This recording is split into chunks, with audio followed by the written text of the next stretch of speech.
Halo, selamat datang di program Tanya Langsung yang diadakan oleh Get Started by Narasi.tv. Kali ini bersama saya Alvin Tantio, seorang profesional HR consultant, kita akan langsung menanggapi pertanyaan-pertanyaan dari kalian. Jadi di rubrik Tanya Langsung ini, kalian boleh tanya apapun dan kita akan berikan jawaban dan perspektif yang tepat. Nah, kali ini ada pertanyaan apa aja sih dari dunia human resources dan juga career development? Kita baca ya. Pertanyaan yang pertama dari @gulingku. Kira-kira 3 hal yang membuat resign urgent itu apa sih? Nah, kalau kita lihat, resign itu sebetulnya bukan hal yang mudah karena ada beberapa aspek yang perlu dipertimbangkan. Misalnya, yang pertama itu secara pendapatan.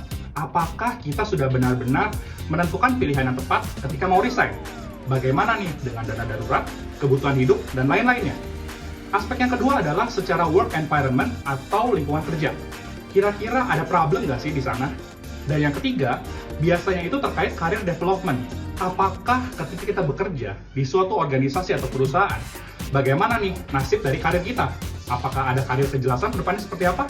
Atau tidak ada sama sekali? Jadi itu 3 hal penting yang harus kita lihat ketika mau resign. Aspek-aspek berikutnya kita bisa bahas di sesi berikutnya. Lalu yang kedua, dari @tami_cantika. Menurut Mas Alvin, bisa nggak sih kita nego soal sisa kontrak kerja dan bagaimana caranya supaya pisahnya baik-baik? Terima kasih. Nah, nego kontrak kerja ini harus dilihat dulu nih. Apakah untuk perpanjangan atau misalnya untuk selesai lebih awal? Karena yang namanya kontrak kerja, kita harus sesuai dengan durasinya. Adapun kontrak kerja itu dibuat supaya kedua belah pihak, baik pemberi kerja maupun pekerja, sama-sama mendapatkan hak dan kewajiban yang seimbang. Jadi kalau misalnya memang kamu ingin negosiasi untuk mempercepat kontrak, cobalah kamu diskusikan dengan manajer kamu. Tapi tentunya kita harus mempertimbangkan dari sisi manajernya atau dari sisi perusahaan. Jangan sampai nih kita terburu-buru, tiba-tiba H-1 bulan, H-1 minggu, lalu mau mengajukan resign, padahal kontrak kita masih ada jangka waktunya.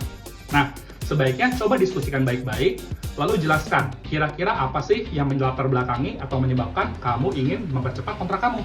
Karena kalau sampai melanggar kontrak, kamu harus bayar penalti sesuai dengan kontrak kerja kamu. Jadi hati-hati ya. Oke? Yang penting kita jujur aja sih. Pertanyaan berikutnya dari @priyanka.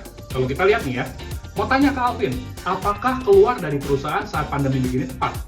Maksudnya begini, betul kalau penawaran di tempat lain untuk gaji dan benefit lebih menggiurkan. Tapi apakah tepat?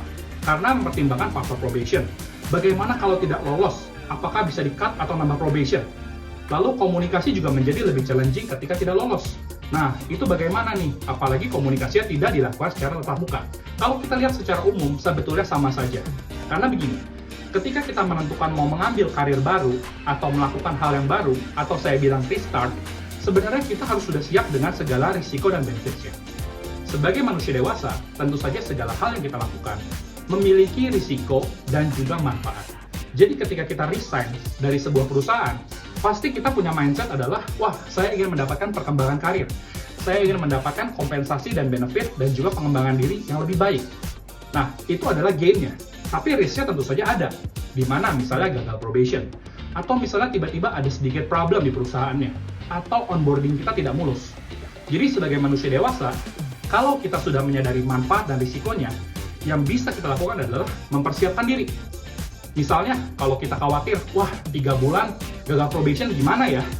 Harusnya kita sudah memikirkan dari jauh-jauh hari, bagaimana dengan dana darurat kita, bagaimana dengan plan B, plan C, plan D, atau plan-plan dan rencana-rencana lainnya.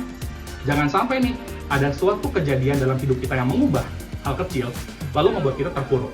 Jadi perhatikan ya, sebelum kamu mau resign atau pindah perusahaan, bagaimana nih soal perdulitan kamu. Semoga menjawab.